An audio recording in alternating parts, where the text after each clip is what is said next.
Bozulmamış doğasıyla size kendinizi yeniden keşfetme fırsatı sunacak olan Fethiye'nin Ölüdeniz bölgesinde bulunan Villa Akik, kusursuz bir tatil için gereken her şeye sahip. Yemyeşil ormanlarla kaplı olan Ölüdeniz'de ahşap ağırlıklı mimarisiyle dikkat çeken Villa Akik, toplamda 6 konuk kapasitesine ve 3 yatak odasına sahip.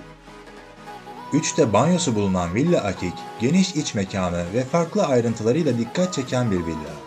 Salonunda yer alan şömine 4 mevsim tatil yapma imkanı veriyor. Villa Akik, geniş ve size özel bir yüzme havuzuna sahip olduğu gibi, aynı zamanda dünyaca ünlü Ölüdeniz'in tadını doya doya çıkarabileceğiniz bir konumda bulunuyor. Her gün bambaşka bir deneyim yaşayacağınız, en ufak stresle bile karşılaşmayacağınız Villa Akik'te sizi sadece mutluluk ve dinginlik bekliyor. Hello Villam, kiralık özel havuzlu tatil villaları.